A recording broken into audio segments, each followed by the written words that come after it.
RTV app వార్తల్ని క్షణాల్లో చదివే అవకాశం ఉంటుంది. ఒక న్యూస్ పేపర్, ఒక టెలివిజన్ ఛానల్ మీ చేతుల్లో ఎప్పుడూ ఉంటాయి.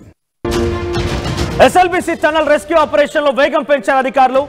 48 గంటలు డెడ్ లైన్ విధించుకున్నారు. ఇప్పటికే 18 గంటలు పూర్తయిన దాంట్లో ఇంక కేవలం 30 గంటలు మాత్రం మిగిలి ఉంది. దీంట్లో అతిపెద్ద వేగవంతం పెంచే పని ఏంటంటే ఆ టన్నల్ బోర్ మిషన్ ఏదైతే ఉందో అది పూర్తిగా అక్కడ ఇరుక్కుపోయి డ్యామేజ్ అయిపోయింది, ధ్వంసమైపోయింది. ఆ ధ్వంసమైనటువంటి ఆ విడి భాగాలని బయటికి తీస్తే గానీ అక్కడ జరిగినటువంటి ఆ ప్రమాదాన్ని మనం కంట్రోల్ చేయలేం, దాన్ని ఇంకా కూడా మట్టి తీయలేమంటూ కూడా అధికారులు ఒక నిర్ధారణకు వచ్చారు. రెస్క్యూ ఆపరేషన్స్ కొనసాగుతున్నాయి. ముందుగా విడి భాగాలను తొలగిస్తున్నారు. దృశ్యాలు మన ఆర్టీవీ స్క్రీన్ పైన చూడొచ్చు. ఒకసారి మీకు నేను చూపిస్తున్నాను ఆర్టీవీ స్క్రీన్ పైన ఆ విడి భాగాలను మొత్తాన్ని కూడా ఆ లోకో ట్రైన్ ద్వారా ఎక్కడి వరకు అయితే 12 కిలోమీటర్స్ లోకో ట్రైన్ వెళ్తుందో ఇక్కడ చూడండి రెస్క్యూ ఆపరేషన్స్ కొనసాగుతున్నాయి. ఫైర్ సిబ్బంది సుమారుగా 11 బృందాలు అక్కడి లోపలికి వెళ్ళిపోయి ఈ రెస్క్యూ ఆపరేషన్స్ చేపడుతున్నాయి. చివరిగా నిన్న బీఆర్ఓ అధికారులు బార్డర్ రోడ్ ఆర్గనైజేషన్ సంబంధించి 2 సిబ్బంది కూడా లోపలికి వెళ్ళిపోయారు. లోపలికి వెళ్ళిపోయి మొత్తాన్ని పరిశీలించారు. చాలా క్లియర్ గా ఒక నిర్ధారణకు వచ్చారు. మట్టిలో వారు ఎక్కడో కూరుకుపోయినారు. అది వారిని బయటికి తీయాలంటే పక్కాగా మట్టిని తరలించాల్సిందే. మట్టి తీయాలన్నా కూడా ముందుగా టనల్ బోర్ మిషన్ కి సంబంధించి విడిపోయిన భాగాలని, ఆ ధ్వంసమైన భాగాలని బయటికి తీయాల్సి ఉంది. దాన్ని తీయాలంటే కట్టింగ్ చేయాలి. కట్టింగ్ పనులను చాలా వేగవంతంగా చేస్తున్నారు. 48 గంటలు డెడ్ లైన్ విధించుకున్నారు. ఇప్పటికే 18 గంటలు పూర్తయింది. మీకు ఆ విజువల్ చూస్తున్నారు కదా, ఇది లోకో ట్రైన్, లోపల నుంచి వచ్చే లోకో ట్రైన్ ఇది. ఈ లోకో ట్రైన్ లో మీరు వెనక ఇది చూడండి, ఇక్కడ విజువల్స్ మీకు కనబడుతుంది. ఇవన్నీ కూడా లోపలకు సంబంధించి ఆ మెటీరియల్, ఆ మట్టి లేదంటే చూడండి ఇక్కడ బురద, మొత్తం ఆ బురద మట్టి మొత్తాన్ని కూడా బయట తీస్తున్నారు. ఆ ధ్వంసమైనటువంటి విడి భాగాలను కూడా బయటికి తరలిస్తున్నారు. అంటే ఆపరేషన్ ఇప్పుడు సీరియస్ గా స్టార్ట్ అయింది. ఇంకా 30 గంటల్లో పూర్తిగా కూడా ఈ యొక్క మట్టిని, ఆ ధ్వంసమైనటువంటి ఆ టనల్ బోర్ మిషన్ భాగాలను బయట తీసే పనిలో ఉన్నారు. కేవలం 30 గంటల సమయం మాత్రం ఉంది.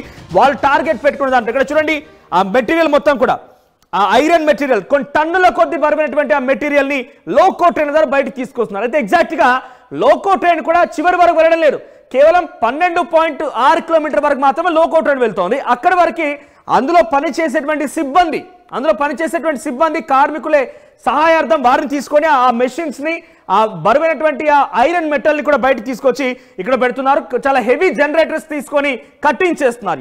ఎగ్జాక్ట్ గా ఎస్ఎల్బిసి దగ్గర నుంచి ప్రతినిధి రోహిత్ అందుబాటులో ఉన్నారు. రోహిత్ నుంచి మరిన్ని అప్డేట్స్ తీసుకుంటారని. రోహిత్, ఏం జరుగుతోంది ప్రెసెంట్?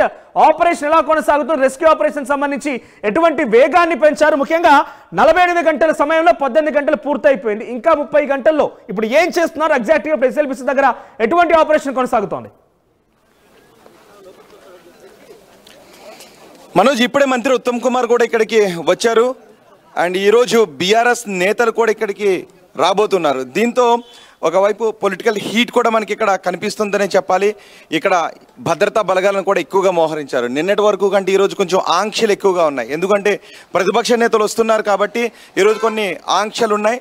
అండ్ ఎవరిని కూడా టన్నెల్ దగ్గరికి వెళ్ళనివ్వడం లేదు. టన్నెల్కి ఇంచుమించు 4-5 కిలోమీటర్ల దూరంలోనే మీడియాను కూడా ఆపేశారు. మనం అక్కడ చూడొచ్చు రోప్ పార్టీ పోలీసులు, భద్రతా సిబ్బంది ఇక్కడ ఒక రోపును పట్టుకుని మనకి కనిపిస్తూ ఉన్నారు. అక్కడ వరకు మాత్రమే మీడియాని అలౌ చేస్తున్నారు. ఆ తర్వాత ఎవరిని కూడా అలౌ చేయట్లేదు. నిన్నటి వరకు వేరే వెహికల్స్ పెట్టి మీడియాని లోపలికి టన్నెల్ వరకు అలౌ చేశారు. కానీ ఈరోజు టన్నెల్ దగ్గర కూడా అలౌ చేయట్లేదు. టన్నెల్ దగ్గరికి మాత్రం ఈరోజు భద్రతా బలగాలు భారీ ఎత్తున వెళ్ళాయి. ఎందుకంటే బీఆర్ఎస్ నేతలు వస్తున్నారు కాబట్టి ఆ బీఆర్ఎస్ నేతలను కూడా కేవలం ఒక 6 లేదా 7 మందిని మాత్రమే, హరీష్ రావుతో పాటు మరో 5-6 మందిని మాత్రమే లోపలికి అలౌ చేసే అవకాశం ఉంది అని తెలుస్తూ ఉంది.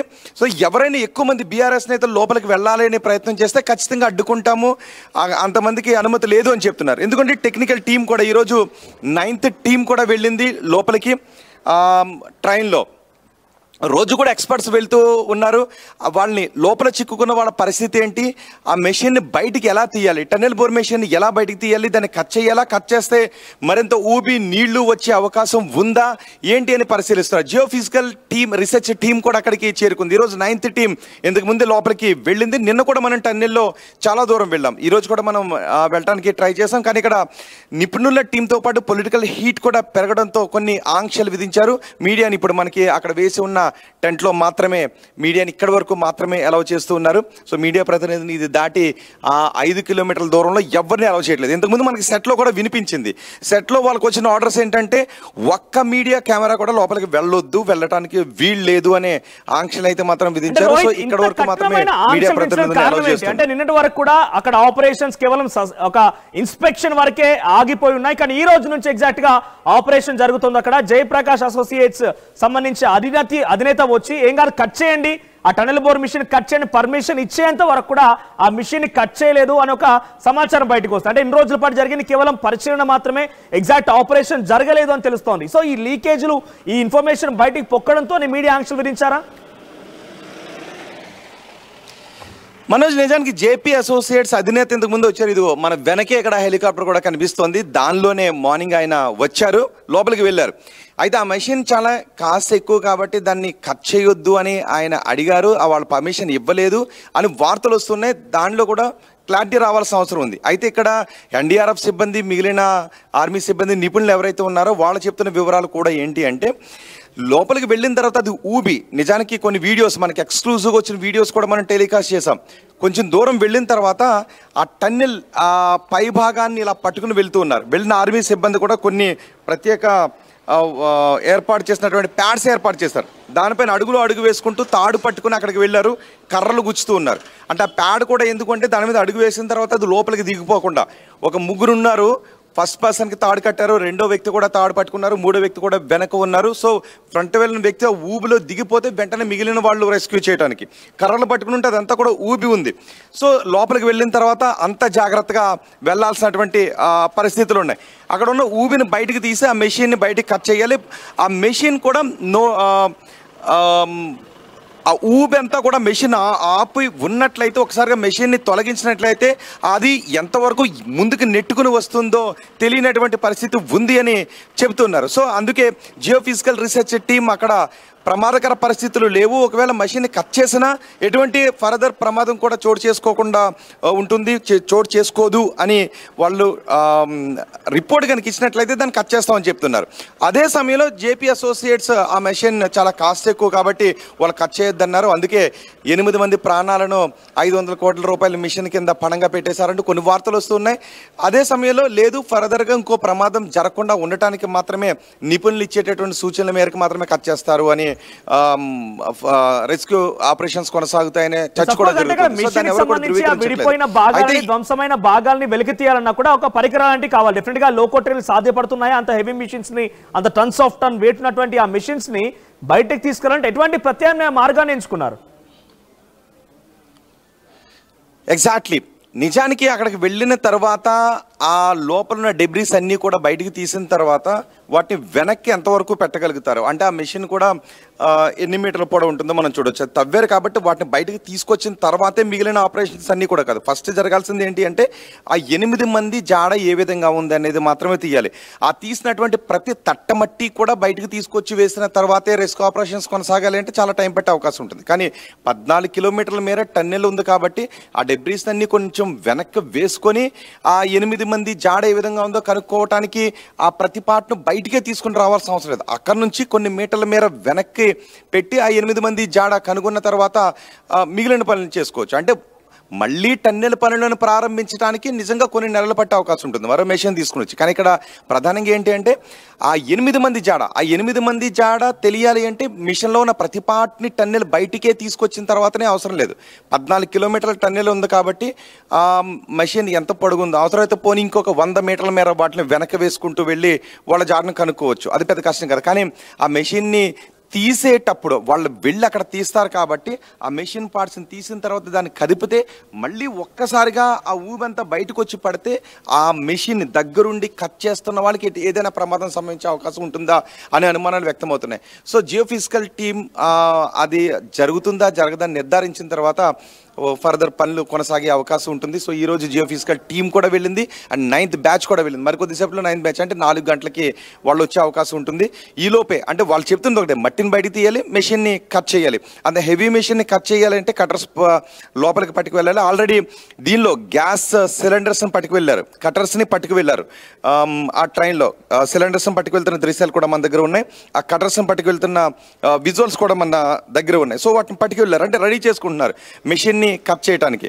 సో వీళ్ళు పెట్టుకున్న 48 గంటల డెడ్ లైన్ ఏదైతే ఉందో అది దగ్గర పడ్డే కొద్దీ ఇంకా మిషన్ని కట్ చేసే అవకాశాలు ఉన్నట్టుగానే తెలుస్తుంది. బహుశా ఈరోజు రేపు దానికి సంబంధించి కట్ చేయడానికి ఒక డిసిషన్ తీసుకునే అవకాశం అయితే ఉంది. కటింగ్ సంబంధించినటువంటి మెషినరీని అయితే మాత్రం లోపలికి పట్టుకు వెళ్తున్నారు. కానీ ఒకటి జియో ఫిజికల్ టీం ఇచ్చే రిపోర్టే, ఎందుకంటే ఆ మెషిన్ అంత హెవీ మెషిన్, ఒక్కసారిగా ఆ మెషినే అంత వెనక్కి వచ్చేసింది అంటే అక్కడ ఎటువంటి పరిస్థితులు ఉన్నాయి. మెషిన్ కట్ చేసిన తర్వాత అంటే నీకు అన్ని టన్నుల బరువైన మట్టి పడినా కూడా మెషిన్ కంగదు. కానీ అలాంటి మెషిన్ వెనక్కి వచ్చేసి ప్రమాదం జరిగింది అంటే నిజంగా. ఇంకొకటి డాగ్ స్క్వాడ్ కూడా వచ్చింది. డాగ్ స్క్వాడ్ కూడా అక్కడ పసిగట్టడానికి వెళ్తూ ఉన్నప్పుడు ఆయిల్ స్మెల్ వస్తూ ఉంది. సో ఆయిల్ స్మెల్ వస్తూ ఉంది కాబట్టి డాగులు అక్కడ మనుషులు ఎవరున్నారు, ఊబిలో ఉన్నారనేది కనిపెట్టలేకపోతున్నాయి అనే విషయాన్ని కూడా చెప్తున్నారు. సో ప్రమాదానికి సంబంధించి పూర్తి అంచనా వచ్చిన తర్వాత ఒక స్కెచ్ వేసుకుని దాని ప్రకారమే ముందుకు వెళ్తారు. కొన్ని అధునాతన పరికరాలను కూడా తెప్పించారు. ఆ మట్టి లోపల కొన్ని మీటర్ల వరకు మనుషులకు సంబంధించిన ఆనవాళ్ళు ఏదైనా ఉంటే వాటిలో తెలిసే అవకాశం ఉంటుంది. మిలిటరీలో ఎక్కువగా ఉపయోగిస్తుంటుంటారు కాబట్టి ఆ టెక్నాలజీని కూడా తీసుకొచ్చారు. ఈరోజు దాంతో కూడా వాళ్ళ బాడీస్ ఏమన్నా ఎక్కడ ఉన్నాయి, మట్టిలో ఉన్నాయా లేదంటే ఇంకెక్కడ ఉన్నాయని తెలుసుకునే ప్రయత్నం చేస్తున్నారు. సో ఎందుకంటే 5,000 లీటర్స్ ఆఫ్ వాటర్ వస్తున్నాయంటే ఇంకా ఈ ప్రమాదాన్ని ఏమైనా అంటే వెనక్కి వాటర్ వస్తూనే ఉన్నాయి. మీరు చూసారు, మన ఎక్స్క్లూజివ్గా ఆర్టీవీలో కూడా చూపించాం. లోకో ట్రైన్ వెళ్తున్న సమయంలో కూడా సగానికి లోకో ట్రైన్ మునిగిపోయి వెళ్తోంది. సో ఇంకా వాటర్ ఫ్లో వస్తుందా, ఆ నీటి ఊటలను కొంత కంట్రోల్ చేసే ప్రయత్నం చేస్తున్నారు. ఎందుకంటే అది కంటిన్యూస్ గా వస్తోంది, బురద నీరు ఇంకా కూడా బురదమయంగా మారే అవకాశం ఉంది. సో నీటి ఊటలను కంట్రోల్ చేసే ఆప్షన్ లేదంటారా? అదే భయపడుతున్నారు. నిజానికి అక్కడ వస్తున్నటువంటి నీటిని అంటే గంటకు సుమారు 5,000 లీటర్ల నీరు బయటకు వస్తుంది. దాని అంతటినీ కూడా బయటకు తోడేస్తున్నారు. కృష్ణానదిలోకి పంప్ చేస్తున్న దృశ్యాలను కూడా నేను మనం లైవ్గా చూపించాం. సో ఇప్పుడు అదే జరుగుతుంది. అంటే ఒకవేళ మెషిన్ని తీస్తే అక్కడ ఏదైనా పెద్ద నీటి ఊట ఉందంటే, ఎందుకంటే వాళ్ళు వెళ్తున్నప్పుడు చూసాం కదా, కొంతమంది ఆ ప్రమాదం జరిగిన తర్వాత ఆ నీటిలో నుంచి ఇలా నడుచుకుంటూ బయటకు వచ్చారు. అంటే ఈదుకుంటూ బయటకు రావాల్సినటువంటి పరిస్థితి అక్కడ ఏర్పడింది.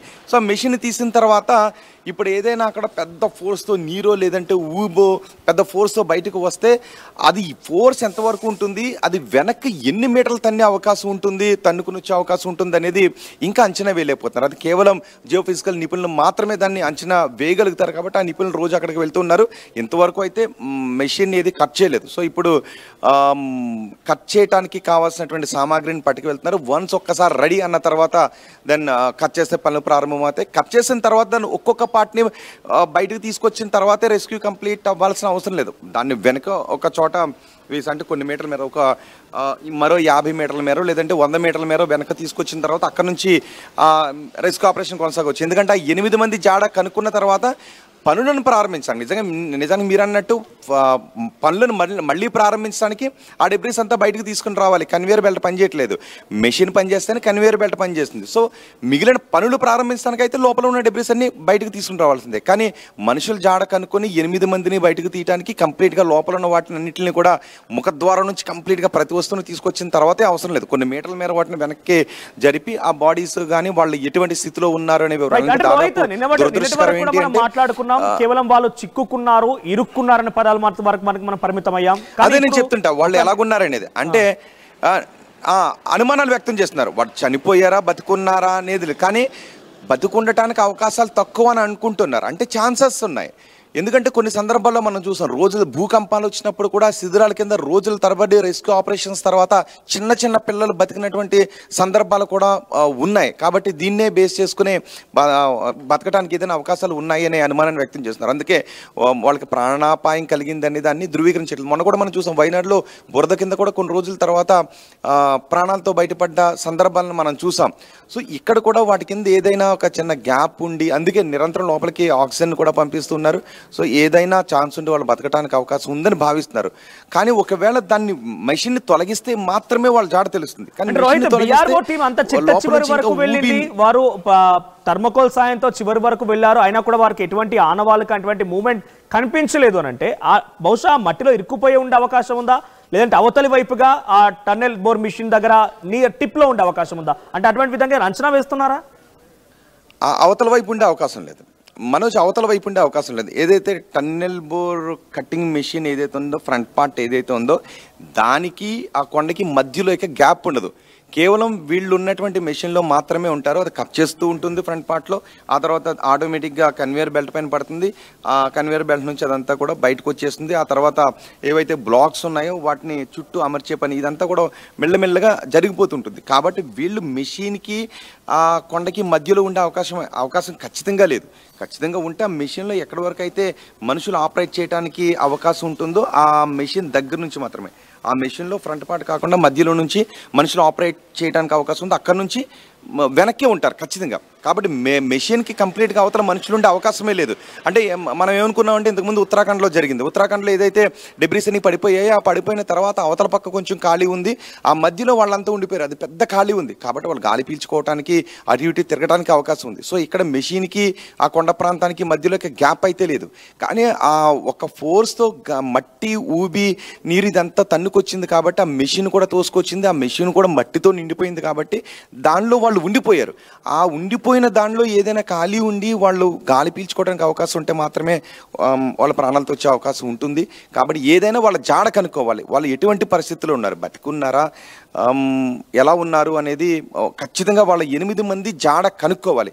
ఆ తర్వాత మాత్రమే మిగిలినటువంటి పనులు జరుగుతాయి. సో 8 మంది జాడ కనుక్కోవడానికి మొత్తం మెషిన్ అంతటిని కూడా కట్ చేసి ప్రతి పార్ట్ని బయటికే తీసుకొచ్చిన తర్వాతే 8 మంది జాడ తెలుస్తుందంటే కొన్ని నెలలు పడుతుంది. కాబట్టి అది జరగదు. కొన్ని రోజుల్లోనే మెషిన్ కట్ చేయటం మొదలు పెడితే, వాళ్ళ 8 మంది జాడ కనుక్కోవడానికి మెషిన్ కట్ చేయటం మొదలు పెడితే గట్టిగా అంటే ఒక రోజులు 2-3 రోజుల్లోనే వాళ్ళ జాడ కనుక్కునే అవకాశం ఉంటుంది. సో మెషిన్ కట్ చేయడం అనేది చేసుకున్న ప్రకారంగా ఈ 48 గంటల సమయంలో ఆల్రెడీ 18 గంటలు పూర్తయిపోయింది, మరొక 30 గంటలు మాత్రమే ఉందని మాట్లాడుకుంటున్నాం. కాబట్టి ఈ 30 గంటల్లో ఎటువంటి ఆపరేషన్ జరిగే అవకాశం ఉందని ఎక్స్పెక్ట్ చేయవచ్చా? పూర్తిగా ఆ మెషిన్ పరికరాలని కొంత వెనక్కి నెట్టడం కానీ వెనక్కి పంపించేసి ఆ మట్టిని తొలగించి వారి యొక్క మృతదేహాలని లేదంటే వారు ఇరుక్కున్న ప్రదేశాన్ని కనుగొనే అవకాశం ఏదైనా ఉండొచ్చా? అంటే ఇప్పుడు 9th బ్యాచ్ కూడా వెళ్ళింది. ఈ బ్యాచ్ వచ్చిన తర్వాత ఇందులో ఎక్స్పర్ట్స్ ఉన్నారు, మిలిటరీ ఉన్నారు, నేవీకి సంబంధించిన వాళ్ళు ఉన్నారు, ఎన్డీఆర్ఎఫ్ ఉన్నారు, ఎస్టీఆర్ఎఫ్ ఉన్నారు, జియోఫిజికల్ రీసెర్చ్ టీంకి సంబంధించిన వాళ్ళు అంతా ఉన్నారు. రోజు కూడా 2 షిఫ్ట్లుగా వీళ్ళంతా వెళ్ళి లోపల ఉన్న పరిస్థితులను అంచనా వేసి బయటికి తీసుకొచ్చి ఒక రిపోర్ట్ తయారు చేసి ఒక స్కెచ్ వేస్తున్నారు. సో ఇంక ఈ రోజు కాబట్టి ఒక డెసిషన్ తీసుకునే అవకాశం ఉంది. బహుశా మెషిన్ని కట్ చేసి వాళ్ళ జాడను కనుక్కునే అవకాశాలు ఉన్నాయనే భావిస్తున్నారు. వన్స్ మెషిన్ కట్ చేయడానికి ఆర్డర్స్ రావాలి. దానికి కూడా ఏంటి అంటే ఈ రీసెర్చ్ టీం ఒక రిపోర్ట్ ఇవ్వాలి. మెషిన్ కట్ చేసి బయటకు తీయడం ద్వారా పైన ఉన్నటువంటి మట్టి పిల్లలు బయటకు వచ్చే అవకాశం లేదు, అవతల ప్రమాదకరమైనటువంటి ఊబేమీ లేదు ఆ కొండ ప్రాంతంలో అని వీళ్ళు ఒక రిపోర్ట్ ఇచ్చిన తర్వాత మాత్రమే మెషిన్ కట్ చేసే అవకాశాలు ఉన్నాయి. సో మెషిన్ కట్ చేయడానికి ఉన్న అవకాశాల గురించి మాత్రమే ఇప్పుడు పరిశీలిస్తూ వస్తున్నారు. సో వన్స్ ఆర్డర్స్ రావాలి, మెషిన్ కట్ చేయడానికి ఆర్డర్స్ వచ్చిన తర్వాత మాత్రమే పనులు ముందుకు వెళ్ళే అవకాశం ఉంటుంది. అంతవరకు లోపలికి వెళ్ళి పరిశీలించి ఆ రిపోర్ట్ని బయటికి తీసుకొచ్చి ఒక స్కెచ్ వేస్తాను. నిన్న మనం లైవ్లో స్కెచ్ కూడా చూపించాం.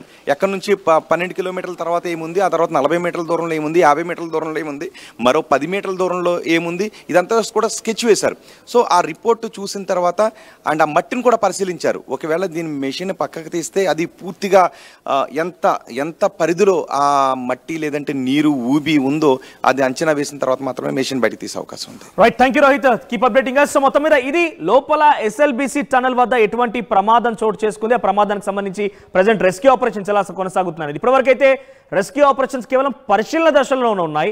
చివరిగా నిన్న BROకి సంబంధించి అంటే బార్డర్ రోడ్స్ ఆర్గనైజేషన్కి సంబంధించి 2 సభ్యులు చివరి వరకు వెళ్ళారు. సో చివరి వరకు వెళ్ళిపోయి చూస్తే అక్కడ ఎటువంటి ఆనవాళ్ళు అయితే దొరకలేదు, అక్కడ వారి ఆనవాళ్ళు అయితే దొరకలేదు, మూవ్మెంట్ కనిపించలేదు అని చెప్తున్నారు. స్నిఫర్ డాగ్స్ వెళ్ళి పరిశీలించాయి, ర్యాట్ హోల్ మైనర్స్ వెళ్ళి పరిశీలించారు, ఎటువంటి ఆనవాళ్ళు అయితే దొరకలేదు. అంటే చివరిన ఆ మెషిన్కి సంబంధించి కట్ చేయాలి, మెషిన్ కట్ చేసి ఆ విడి భాగాలని కొంత దూరం వెరికినెట్టడమా లేదంటే పూర్తిగా బయటికి తీసుకురావడమా, ఆ తర్వాత మట్టిని తరలించాక కొంత వారికి సంబంధించి ఆనవాళ్ళు దొరికే అవకాశం ఉందని అంచనా వేస్తున్నారు. కానీ ఇక్కడ టఫెస్ట్ సిచ్యువేషన్ ఏంటంటే ఆ మిషన్ ని కట్ చేసిన తర్వాత పైన మనం చూసాం సెగ్మెంట్స్ లాంటివి ఉన్నాయి, ఒకవైపు మిషన్ కట్ చేస్తూ ఉంటుంది.